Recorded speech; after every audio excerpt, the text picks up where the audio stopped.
So now Michael White and the Homestead offense will trot onto the field for their first possession of this second half, trailing by 14 points. It's a 17-3 lead again for the Hounds here with 8 minutes and 47 seconds remaining in the third quarter. Michael White going to come out with a receiver to both sides and his running back Jake Thrash behind him. Line up in the gun.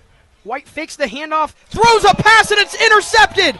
That's intercepted by Drew Cannon down the right sideline, and that's 6 more for the Greyhounds. And how about that from Drew Cannon to start his senior season?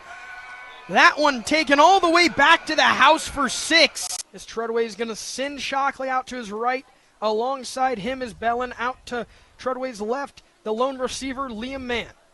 Behind Treadway is Pemberton. That's exactly who he's going to hand it to. Working to his left. Makes a defender miss and breaks free. Andrew Pemberton reversing the field. 20, 10, 5, touchdown. That one's going to cap it off for the Greyhounds. The Lawrence Central transfer, Andrew Pemberton, finds the end zone, and the Greyhounds have themselves a 33-10 lead with just over 2 minutes to go in this ball game.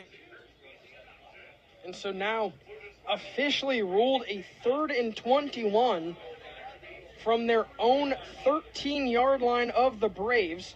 Geske sends 3 out to his left, 1 to his right. Harris behind him. They're just going to hand it off to Harris, but he's breaking free into the Greyhound secondary. Still on his feet. He's able to pick up a first down.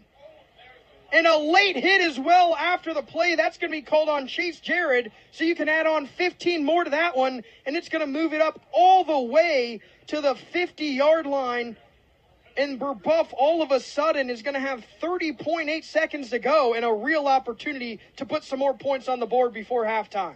Game-changing, Tegan. Game-changing is what that play was. Once again, Burbuff has an opportunity to tie this game up on this possession. That was a 3rd and 21 that very easily could have just run this clock out. It's an incomplete pass. It's anything other than that run on that last play from Harris that sets up a punt and a Carmel possession to kneel out the clock. But now, across the 50-yard line is where Burbuff will have the line of scrimmage at about the 49. 30 seconds to go, 2 timeouts, plenty of time, especially, again, with this eccentric passing attack that Geske and his receivers like Clark employ. It's a great opportunity for Burbuff to tie this one up. And another pre-snap penalty, whether it's on the Braves or the Greyhounds, is yet to be decided, as the referees seem to be calling a offsides on the Greyhounds before the ball was even snapped.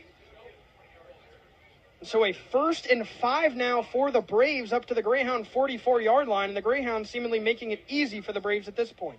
Another mistake that could define this game. 30 seconds to go in the half. Trips out to Geske's left, 1 to his right. He takes another deep shot, and he has his receiver. Down the sideline up to the Greyhound 16-yard line is Edwin Watson. And so now the Burbuff Braves with 28.4 seconds to go in the first half, moving into the Greyhound red zone, trying to tie this ball game up.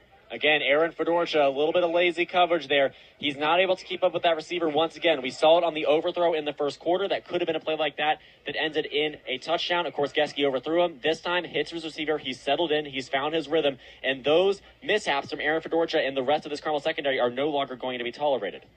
Geske in empty backfield now on 1st and 10 from the 16-yard line of the Greyhounds. He sends trips to his right, 2 out to his left, which includes Harris, the running back. He quickly looks right, throws a deep ball to the end zone, and it's hauled in for a touchdown. Taylor Clark, his 2nd of the night, his 7th of the season. Finds Matheson inside, 2-hand jam.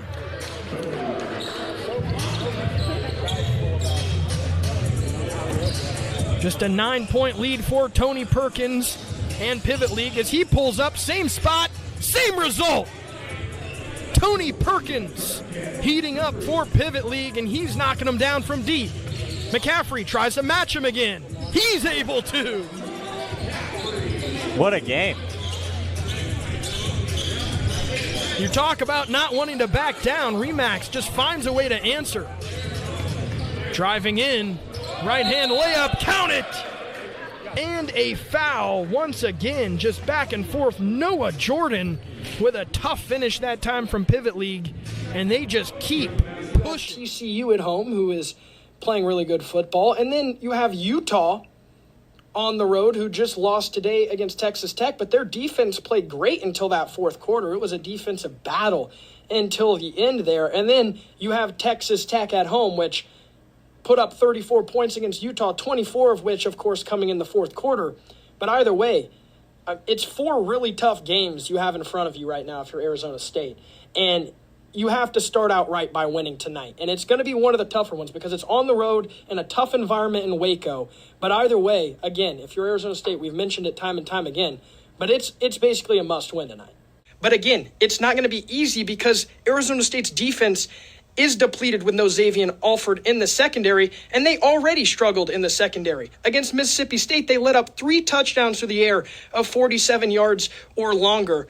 And, playing against Baylor, you have to know they love to throw the football down the field, and that's exactly what they're going to try to do. Sawyer Robertson, 3rd in passing yards with over 1,000 yards, 3rd in passing touchdowns with 10. And so you're going to have to find a way to stop him. I will say, Arizona State plays a lot of zone coverage with 2 high safeties, and against zone coverage in the past 3 years, Sawyer Robertson has 10 throws of 20-plus yards and 10 turnover-worthy throws.